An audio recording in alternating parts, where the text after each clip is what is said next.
Okay, we're at the main helm station. Here's your generator switching. You gotta hold the preheat up, start up, she'll fire up. The generator's on. Now to activate the generator, you gotta have shore power off, which these red levers won't allow you to have everything on at once. So it's kind of a backup unit. So if you was to shut that down, put that one up, then switch over to source 1.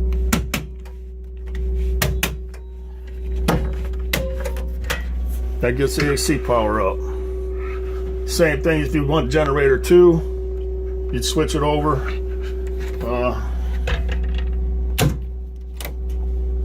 Source 1, we're going to go back to shoreline 2. Source number 2. There's cords in the bow and cords in the aft. The cords in the aft, you'd have to have a separate dot cord. The front's got retractable in and out. This is your furnace. The power switch for all the electronics is up here in the helm. Go in the upstairs helm.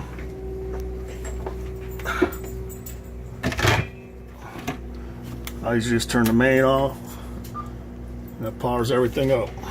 For your VHF, the stereo, depth sounder, the Garmin. These units are nice, but they're not working. They need to be checked out. They give you the wind speed and all that. To start it up, you turn the key on, crank her over. Once you get them fire warmed up, you would have to activate the station. There's one of these upstairs or down. You can't have them both activated. So if you want to drive upstairs, you activate that. These got to be in neutral. Throttle down, go upstairs and take over the controls. If these are in gear, while this is in station, you can't take over. Okay. Here's your bow thruster control. Here's the key, which has to be on for the bow thruster to operate. These are all your bilge pump switches. If you need them to go manually, you got to hold them down manually.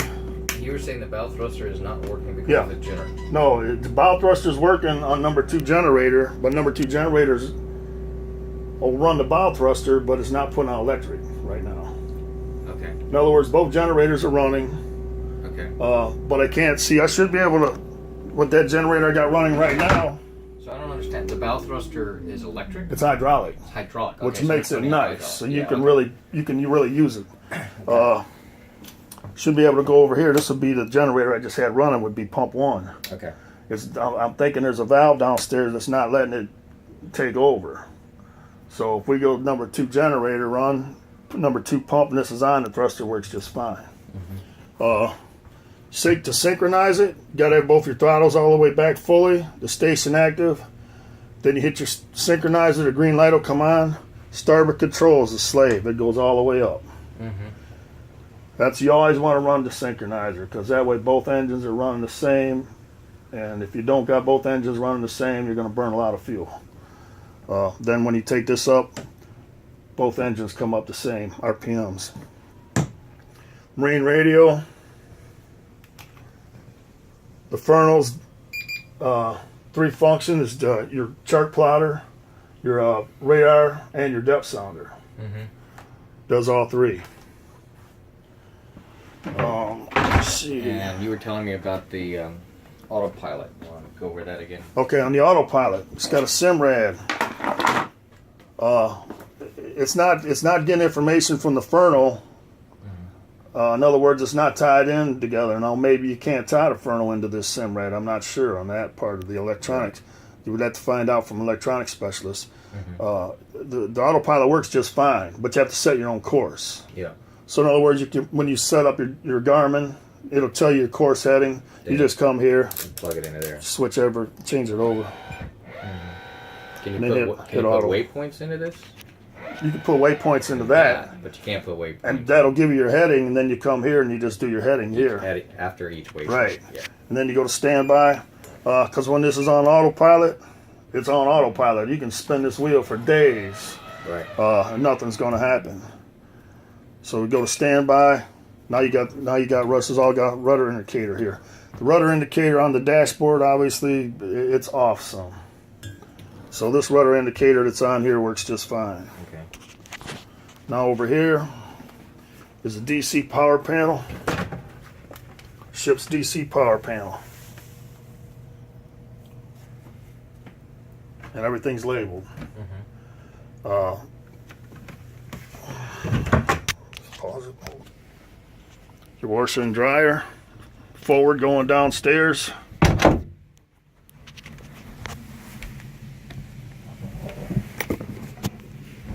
Generator room. Number 1 generator, number 2 generator. There's a light switch right here. There's also a switch right here. That's for the overboard discharge pump, which you can't use unless you're out far enough offshore. Around behind this generator, on the starboard side, on the aft bulkhead, is the overboard discharge valve, which you should always have closed unless you're out where you can have it open. Because the Coast Guard boards, they're going to climb in there and look. And they're not too friendly. Forward room. Stereo over there. Air conditioning control on the stairway. Forward head. And shower. And sink. It's bunk room for the guest. The side closet door. Head, shower, and a sink. This is going downstairs. There's a small storage area here we use to keep all the fluids and the liquids in. You can put it wherever you want. Spare room, full-size bed, sink, shower, head. Linen closet.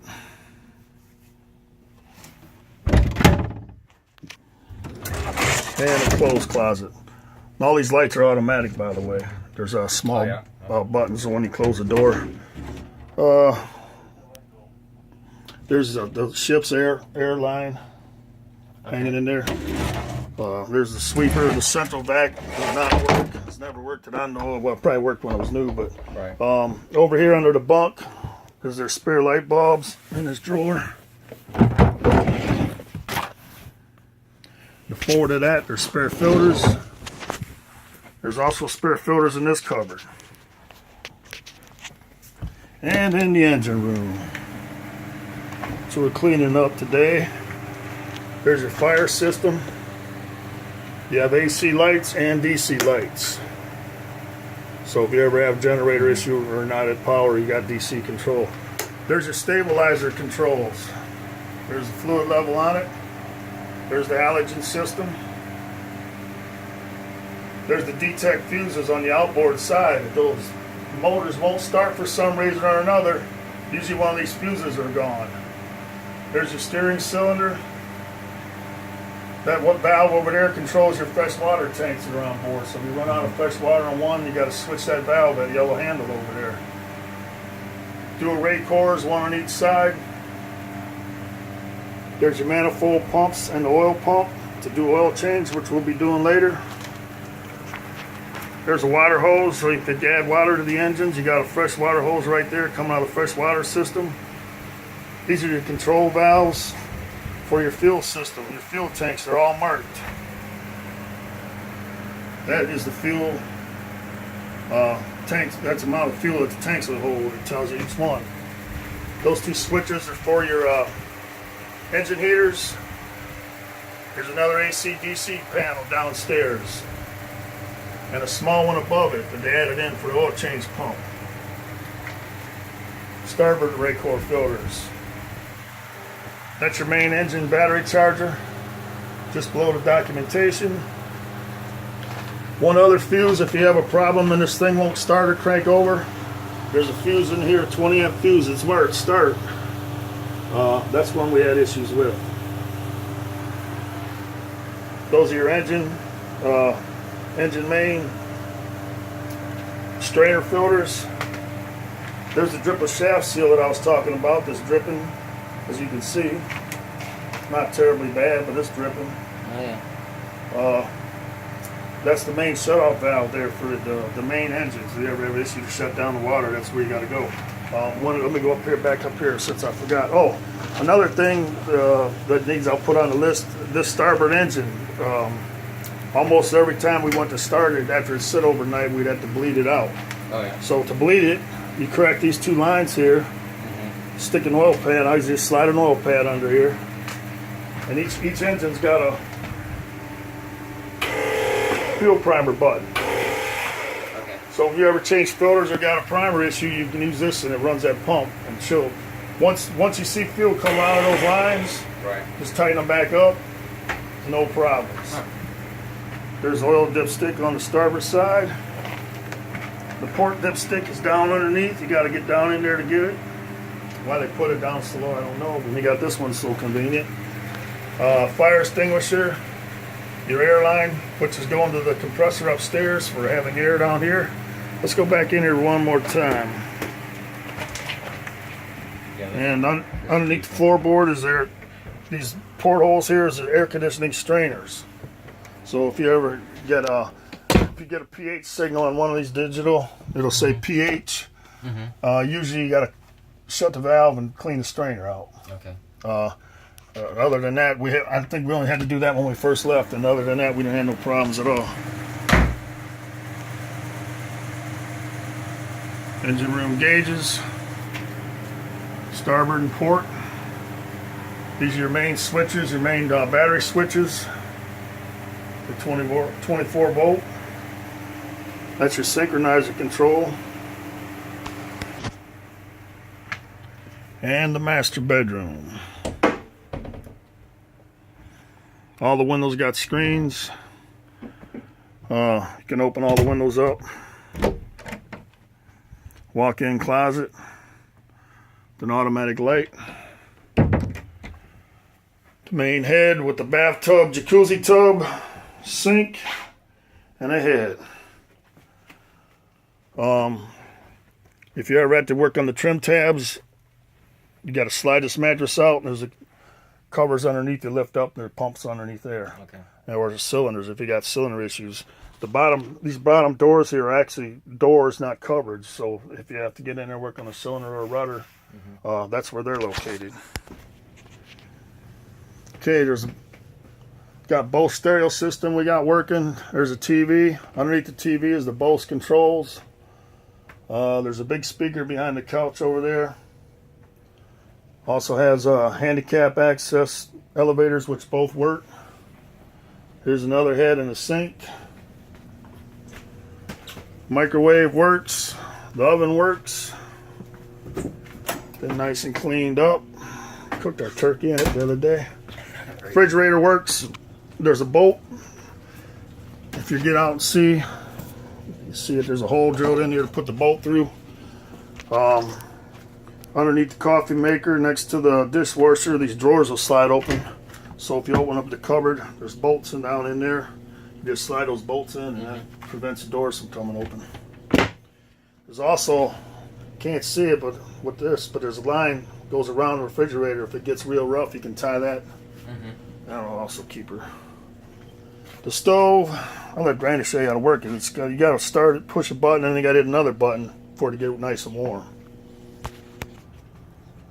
It's got an aft refrigerator and an aft ice maker, and all my junk sitting there waiting to get out of here.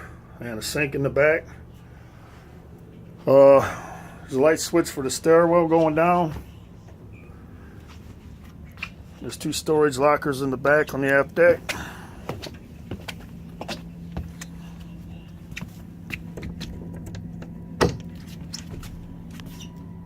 Could use good cleaning.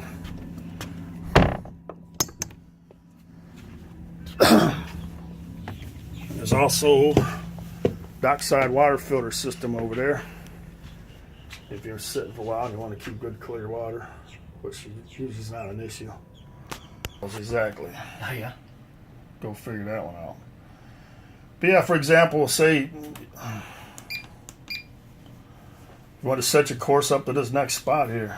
We already know it's dead ahead, but you'd go to cursor, see how it popped up. Give me warnings. I got land area, intertidal area. It's telling me ahead of time, hey, you can't run that course. Right. You know, just don't go that way. So it's on for a reason. The dangers. Or you can go to, I would say go to waypoint. That gives me my heading. Well, once again, it's going to do that, but I'm gonna bypass it. Now I got a blue line on here. That's where I would want to be heading. But if I started getting off course, this is max. Red line is max heading line. Right. So you know, you just come in here and make your adjustments when you're on autopilot. Seats are adjustable. They're spring loaded. They're up as high as they'll go. Same. Oh shit! I think the first time that's happened. And the same thing up here to get controller station. Everything's got to be in neutral. Throttle's down. The other station has to be in neutral. Hit the activation button. Takes control. Hit the sync button. Take the slave up full, and she syncs. Plus you got control up here. There's your thruster control. Nav lights are in the middle of the dash here. I didn't try it. Steve said don't try starting it from up here. There's issues going on, so what they are, I don't have no idea, so I can't tell you. Ice maker, compact fridge. Underneath there's life jackets. What's this point at? In the forward area, there's life jackets. These are your spotlight controls. Okay. They need fixed. They'll turn, but they won't go up or down. Neither one of them. They'll both rotate. I tried working on them underway. I had that one about halfway apart, and it was like a losing battle. This is a storage area. Storage area.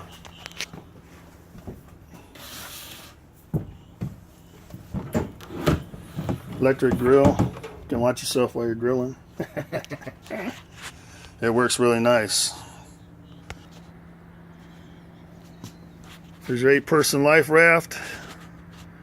There's your davit. You have to pull that cap open. And there's a plug right there under that cover. Plug it in and the controllers are in there. That end boom you have to lift up and hook that horseshoe across the top of the main mast to operate the lift. There's a brand new boarding ladder there and new handle also. Not a boarding ladder, but boarding stairway. Underneath the helm seat, there's a chart where you can put your charts. Also down in here, storage space. And in these boxes are all the manuals.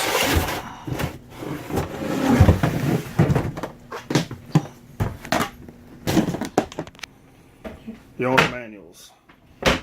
Safety flare kits, and everything's in here. Another fire extinguisher.